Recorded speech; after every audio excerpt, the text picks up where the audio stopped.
રાજકોટમાં RK builder ફરી વિવાદમાં સપડાયા। બિલ્ડરે વૃક્ષ વાવવાના સંકલ્પની સાથે વડીલો માટે રામકથા કરાવી। બીજી બાજુ રાત્રિ દરમિયાન વૃક્ષો કાપી નાખવામાં આવ્યા। સિંચાઈનગર વિસ્તારમાં મંજૂરી વગર આડેધડ વૃક્ષો કાપવામાં આવ્યા।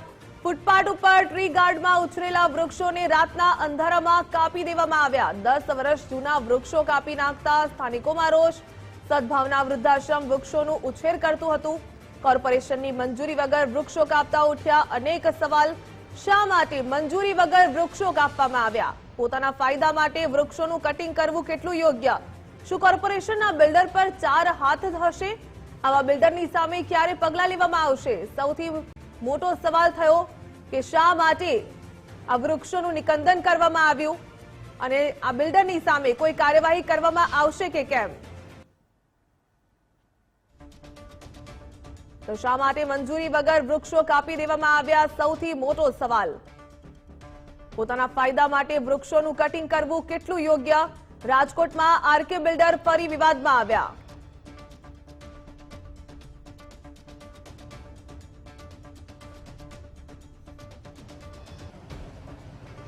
રાજકોટની અંદર વૃક્ષો વાવવા અને વૃદ્ધો માટે એક તરફ રામકથા થઈ રહી છે કે ગુજરાત નહીં પરંતુ દેશ આખો હરિયાળી કરવો છે, પરંતુ આના જેવા બિલ્ડરો હોય ને, આરકે જેવા બિલ્ડરો, તે રાજકોટ નહીં પરંતુ આખા દેશને હરિયાળું નહીં બનવા દે તેવી પરિસ્થિતિ ઊભી થઈ છે। કારણ કે પોતાના પ્રોજેક્ટો માટે થઈ ને વૃક્ષો છે તેનું છેદન કરી નાખે છે। એટલે સૌથી મોટો સવાલ એ ઉત્પન્ન થઈ રહ્યો છે કે 1 2 નહીં પરંતુ અડધો ડઝન જેટલા વૃક્ષો છે તેને મોતને ઘાટ ઉતાર્યા છે। કારણ કે અનેક વૃક્ષો તો એવા છે કે જેને અંદર મૂળિયામાંથી કાઢી નાખ્યા છે। આ દ્રશ્યો જોઈ શકાય છે। મૂળિયા હોતા આ વૃક્ષો છે તે કાઢી નાખવામાં આવ્યા છે, આ કાપી નાખવામાં આવ્યા છે। સૌથી મોટો સવાલ છે કે બિલ્ડરો રૂપિયા કમાવાની લાહિયામાં જે ગ્રીનરી, એક તરફ સરકારની યોજનાઓ છે કે ઘર આંગણે વૃક્ષો વાવવા ફરજિયાત છે, પરંતુ ક્યાંક ને ક્યાંક આ વૃક્ષો કાપી અને પોતાના પ્રોજેક્ટોમાં રસ છે બિલ્ડરોને। મહિલાઓ છે તેઓની સાથે વાત કરશું। બેન, શું કહેશો, કેટલા વર્ષ જૂનું આ વૃક્ષ? ઝાડવાને જીવની જેમ જતન કરીને મોટા કર્યા છે। આટલા ટ્રાફિકમાં આવી ડોલ લઈને પાણી પાઈને સિંચીને મોટા કર્યા અને આવી રીતે કાપી નાખ્યા, બધાયના જીવ બળી ગયા છે। આ વૃક્ષ કેટલા વર્ષથી છે, હવે પાછા ક્યારે થશે ઈ નથી સમજાતું અમને।